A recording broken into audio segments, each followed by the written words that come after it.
2020 Delhi കലാപക്കേസിൽ Sharjeel ഇമാമിനും Umar ഖാലിദിനും supreme കോടതി ജാമ്യം നിഷേധിച്ചു. ഗുൽഫിഷ ഫാത്തിമ, മീരാൻ ഹൈദർ, ഷിഫ ഉർ റഹ്മാൻ, മുഹമ്മദ് സലീം ഖാൻ, ഷദാബ് അഹമ്മദ് എന്നിവരുൾപ്പെടെ 5 കൂട്ടുപ്രതികളെ അവരുടെ ആരോപണ വിധേയമായ പങ്ക് വേർതിരിച്ചറിഞ്ഞ ശേഷം വിട്ടയക്കാൻ സുപ്രീം കോടതി അനുമതി നൽകി.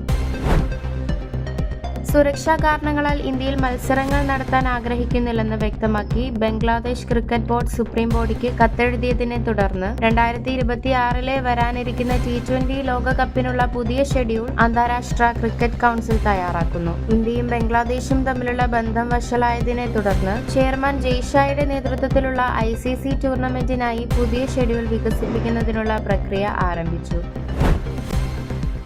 ജവാൻ, KGF ചാപ്റ്റർ 2 എന്നിവയുടെ ലൈഫ് ടൈം കളക്ഷനുകളെ മറികടന്ന് എക്കാലത്തെയും ഏറ്റവും കൂടുതൽ കളക്ഷൻ നേടിയ ഇന്ത്യൻ ചിത്രങ്ങളുടെ പട്ടികയിൽ ദുരന്തർ ഇടം നേടി. അതിലും ശ്രദ്ധേയമായ കാര്യം, ദുരന്തർ ഇപ്പോഴും ആഗോളതലത്തിൽ പ്രതിദിനം ഏകദേശം 20 കോടി രൂപ വരുമാനം നേടുന്നുണ്ട്.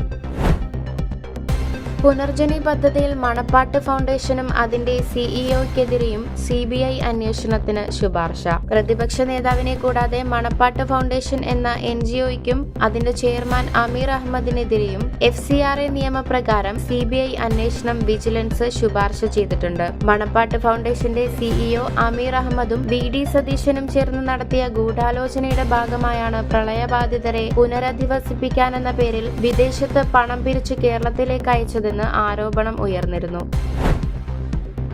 പുതുവത്സരാഘോഷം മുതൽ കാണാതായ ഇന്ത്യൻ യുവതിയെ അമേരിക്കയിലെ മേരിലാൻഡിലുള്ള കാമുകന്റെ അപ്പാർട്ട്മെന്റിൽ കുത്തേറ്റ് മരിച്ച നിലയിൽ കണ്ടെത്തി. കൊളംബിയയിലെ വേഡ ഹെൽത്തിൽ ഡാറ്റ ആൻഡ് സ്ട്രാറ്റജി അനലിസ്റ്റായ 27-കാരി നികിത ഗോഡിശാലയാണ് കൊല്ലപ്പെട്ടതെന്ന് ഹോവാർഡ് പോലീസ് പറഞ്ഞു.